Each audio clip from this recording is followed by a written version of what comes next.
So okay guys, paano nga ba mag-cancel ng order sa ating Temu application? Halimbawa, kakancel nyo na yung inyong order at hindi nyo na o-orderin. So nagbagong isip nyo. So gawin nyo lang, punta lang kayo sa Temu application nyo. At dito sa Temu homepage, punta lang kayo dito sa U or yung human icon dito sa babang gitna ng inyong mobile phone. At dito makikita nyo yung your orders. Okay, tap nyo lang yung your orders. At dito makikita nyo yung order nyo. So ito ating in order. So nagbagong isip natin. So paano nga ba siya i-cancel? So may makita kayo ditong 3 dot, nandito sa may kaliwang bahagi yung 3 dot sa baba ng iyong order. So tap nyo lang at pagka-tap nyo makita nyo yung cancel items. So tap nyo na yung cancel items at mapupunta kayo dito sa may cancel item section. So this is a cash on delivery order. So ito yung order nyo na ika-cancel nyo. So pag marami kayong order, pwede nyo itap yung all. So all, tap nyo yung all, masiselect lahat. So pag isa lang, halimbawa, so isa lang ang inyong pipindutin. So halimbawa ito, kakancel natin. So tap nyo yung next button kapag nakapamili na kayo ng order na ikakancel nyo. So select the reason for cancellation. So sample, halimbawa order created by mistake.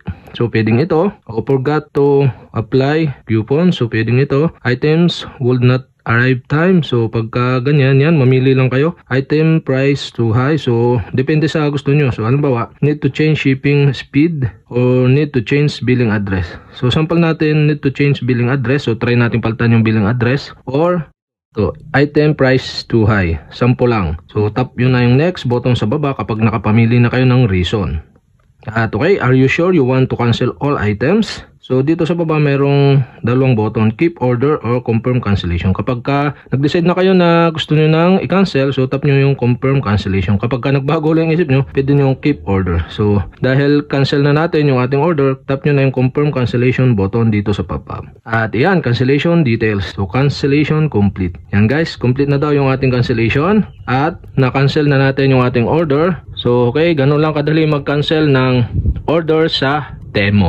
So para malaman nyo kung talagang na-cancel nya, so punta kayo sa homepage uli ng inyong Temu at tap nyo yung Yudo sa may baba uli, yung human icon. At punta uli kayo sa your orders. Tap nyo lang. At makikita nyo dito cancel. So okay. So sana nakatulong itong video na to at kapag may mga katanungan kayo, mag-comment lang kayo below. At kapag hindi ko pa kayo subscriber, mag-subscribe lang kayo sa aking YouTube channel. I-click nyo lang ang subscribe button at ang bell para updated kayo sa mga video tutorial like this. Okay, salamat sa panonood.